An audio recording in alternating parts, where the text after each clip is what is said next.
En la época de Trajano, Roma era una metrópolis densamente poblada de 1 millón de personas y que seguía creciendo. Por este motivo encargó realizar un nuevo foro, más grande que todos los de sus predecesores juntos. Trajano no es que tuviera tanto dinero, pero los ingenieros, los albañiles que ponían el hormigón y todas esas personas estaban en su mejor momento. Podían conseguir hacer cosas mejores y en menos tiempo que en ninguna otra época.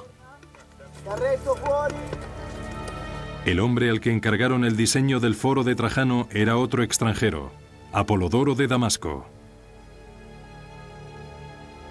Apolodoro era un arquitecto griego que había diseñado puentes militares para Trajano durante sus batallas con Dacia.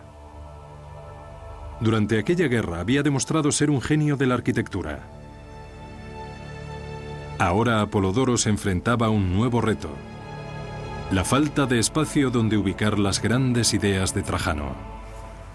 Por supuesto, igual que en el actual urbanismo, la ubicación de los edificios es algo crucial. Por lo tanto, si un emperador quería construir una estructura en una determinada ubicación y tenían que arrasar ese lugar, pues tendrían que hacer exactamente eso. Para poder crear un terreno nivelado donde construir en el centro de Roma, Apolodoro ordenó a sus constructores que excavaran una gran parte de la colina quirinal adyacente al antiguo foro. Es una época anterior en miles de años a la dinamita. Los romanos tuvieron que realizar estas grandes hazañas moldeando el paisaje y moviendo los terrenos a base de mano de obra, con la fuerza de decenas de miles de esclavos trabajando a todas horas con picos y palas. Imagínense un ejército de hormigas transportando un trozo de pan. No lo llevarían todo a la vez, sino que lo descompondrían en trozos pequeños y se lo irían llevando poco a poco. Un ejército de esclavos romanos fue arrancando poco a poco toda una colina de roca de 38 metros de altitud y dejando una superficie de 55.000 metros cuadrados de terreno de primera clase en el corazón de Roma. Allí, desde el suelo de la capital, empezaría a elevarse una ciudad de mármol, reconstruida por un emperador español y un arquitecto griego.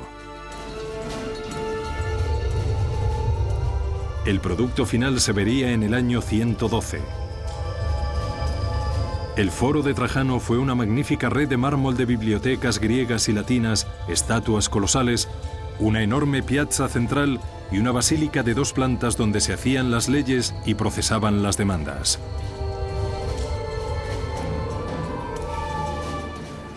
Ir al foro de Trajano tuvo que ser una experiencia increíble para cualquier romano. Entrarías en la basílica, el edificio más grande construido en la Roma de aquella época. Estaba remachado en mármol, inundado de luz, y luego llegarías a la plaza, donde mirando a tu alrededor verías la monumental estatua ecuestre de Trajano.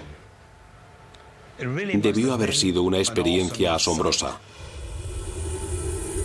La pieza central del foro era una columna de mármol de 38 metros que se elevaba sobre todas las nuevas edificaciones.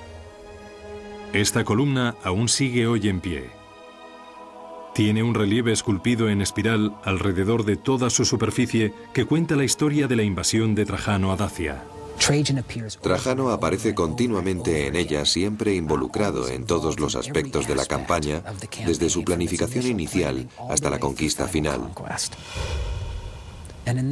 Y así, la columna sirve como una especie de película de propaganda. La altura exacta de la columna tiene un significado más sutil. La altura de la columna de Trajano, 30 metros, más la base y la estatua en lo alto, marcaban la altura de la colina quirinal que fue excavada para crear el foro en ese mismo lugar.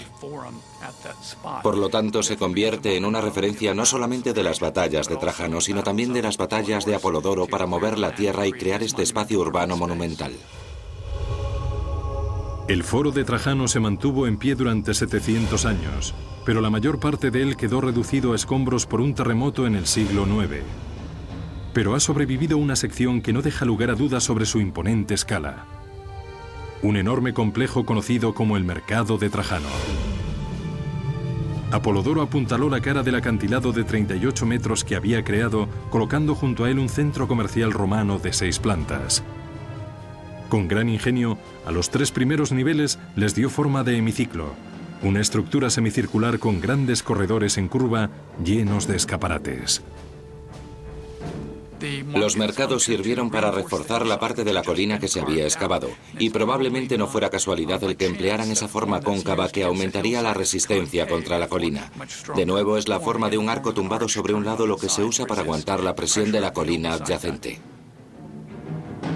Sobre el hemiciclo se elevaban 3 niveles más con unidades que variaban desde pequeñas tiendas a grandes salas de 3 alturas.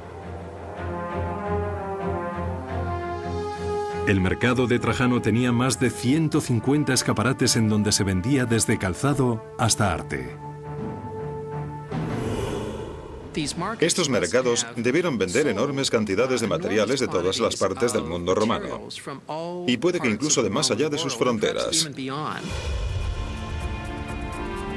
Aunque la élite de la ciudad tenía un paraíso de lujos junto al foro de Trajano, el mercado estaba diseñado para convertirse en una calle principal para toda la plebe. El mercado y el foro representan 2 lados de la cultura romana.